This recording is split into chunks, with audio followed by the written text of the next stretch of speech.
Je m'appelle Lucien, j'ai 24 ans. Je suis né à Paris en 1938. Comme tout le monde, j'ai été appelé en Algérie.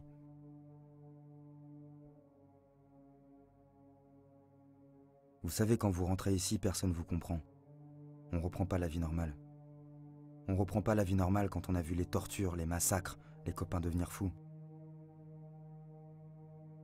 Vous êtes tout seul là-bas. Encore au début ça allait, j'étais avec mon pote, un autre Parisien, mais il supportait pas lui. On a participé au plan Chal, on ratissait le Djebel. Un jour près de Tala Amara, on a reçu l'ordre d'interroger tout un village. Pendant l'intervention, on entend des cris de femmes. Alors avec Robert, on s'approche. Il y avait un attroupement de soldats autour d'une jeune fille. Elle venait d'être torturée. Son visage était meurtri. Elle saignait de la lèvre. Le sergent s'approche. Il commence à lui toucher les seins. Autour, les gars l'encourageaient. « Allez, vas-y, baise-la, baise-la !» La fille résistait. Alors ils l'ont couchée de force sur le lit. Et puis le sergent l'a violée sous nos yeux. Après, ils y sont passés à plusieurs. Et le capitaine qui laissait faire. « Avec ces gens-là, c'est comme ça qu'il faut y aller !» C'était pas la guerre. C'était la folie. Il a pas supporté Robert. Le soir même, il est sorti du cantonnement et il s'est fait sauter la cervelle. C'est à partir de là que ça a été de plus en plus dur. En rentrant, je parlais plus à personne. Il y a que seul que je me sentais bien.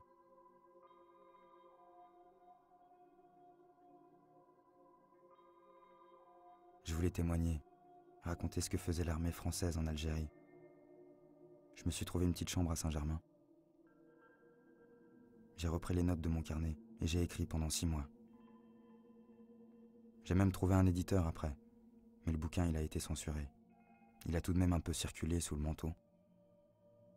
Entre-temps, j'avais fini par dénicher un poste de rédacteur dans une maison d'édition. Plus tard, j'ai rencontré les copains du Comité pour la paix, le groupe Seine-Bussy. On avait pris l'habitude de se retrouver au bar Les Deux Magots pour faire des réunions, rédiger des tracts, dessiner des affiches.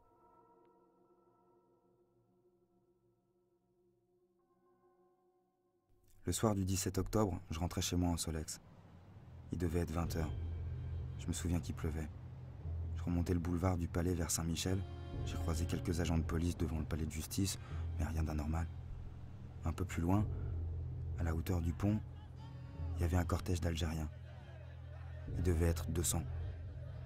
La plupart étaient jeunes. Il y avait des femmes aussi.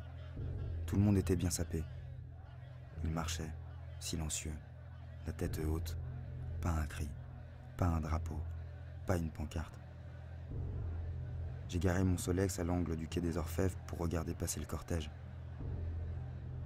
Et tout d'un coup, une escouade de flics jaillit de la préfecture au pas de course. Certains étaient armés de mitraillettes, les autres brandissaient des bidules. De là où j'étais, je voyais la ligne de policiers monter le quai et charger les manifestants au niveau du boulevard. J'ai entendu un gradé hurler « Allez-y, allez-y dessus !» Les flics m'empêchaient de traverser le pont, alors je suis remonté sur mon Solex pour passer de l'autre côté de la Seine. En arrivant place Saint-Michel, j'ai vu les vitres du café Terminus voler en éclats. Les flics jetaient des guéridons en fonte sur les Algériens. Tout le monde criait. Les gens couraient dans tous les sens. Il y avait des flaques de sang par terre, des vêtements, des affaires abandonnées. Je me rappelle d'un gamin qui hurlait. Il cherchait sa mère. Les Algériens ne se défendaient même pas. Les cars se remplissent, partent en direction de la préfecture de police et reviennent vides 5 minutes plus tard.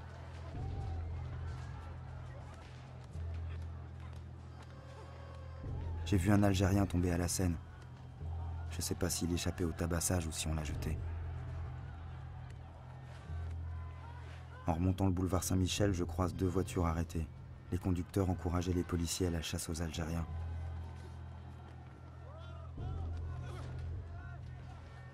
J'étais sidéré. Tout s'est passé extrêmement vite. Ça m'a rappelé Tala Amara. J'ai pas pu dormir de la nuit.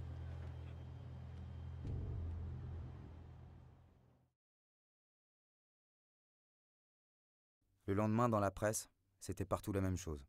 Le communiqué officiel affirmait que la police avait dispersé une manifestation à laquelle le FLN avait contraint de participer la grande masse des Algériens. Que des coups de feu avaient été tirés sur les forces de police qui avaient répliqué. Moi, j'ai vu le cortège à Saint-Michel. Les manifestants étaient pacifiques. Quelques jours après la manifestation, j'ai retrouvé les copains du comité au bar Old Navy. On était tous remontés. Beaucoup avaient vu les saloperies des derniers jours.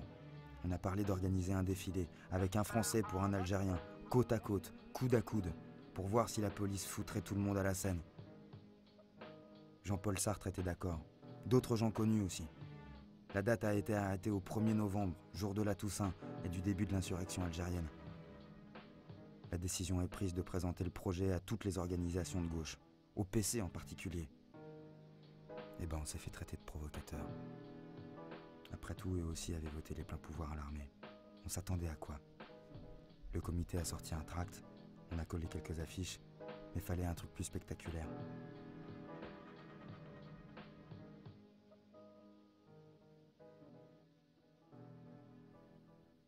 Avec des copains, on a décidé de peindre sur les quais de la Seine une seule phrase. Ici, on noie les Algériens.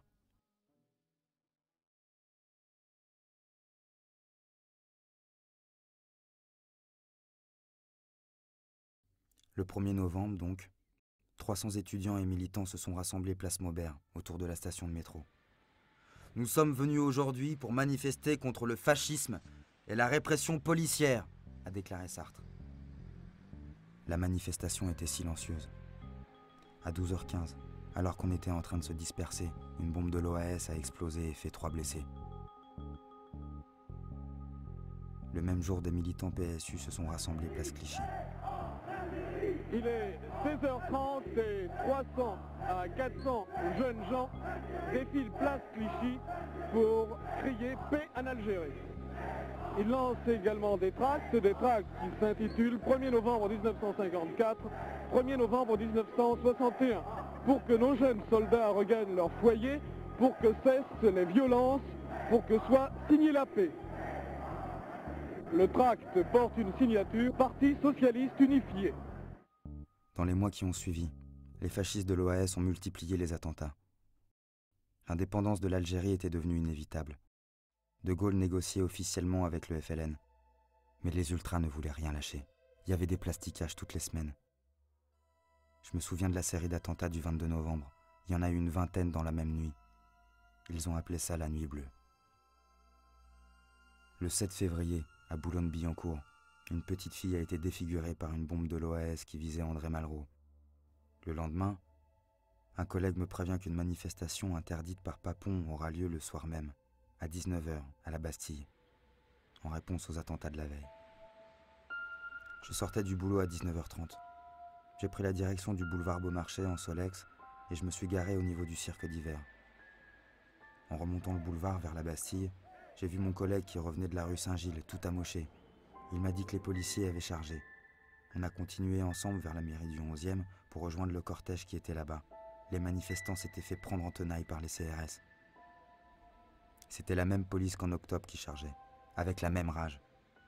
On a juste eu le temps d'éviter une charge de CRS avant de s'enfuir par la rue de Charonne. J'ai appris pour les morts le lendemain matin.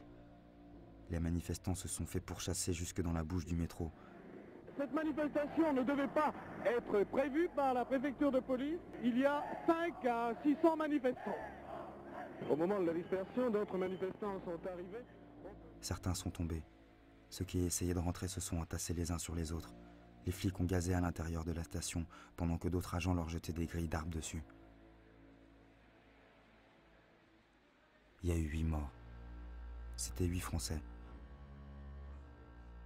Les obsèques ont été un événement national. Toute la France a apporté son soutien. Personne n'avait parlé des morts algériens. Et tout d'un coup, après Charonne, tout le monde voulait finir la guerre. Le pire, c'est qu'aujourd'hui, quand je parle du 17 octobre, les gens me répondent systématiquement « Charonne ». Fallait 8 Français. Fallait 8 morts français pour éclipser les centaines d'Algériens tués en octobre.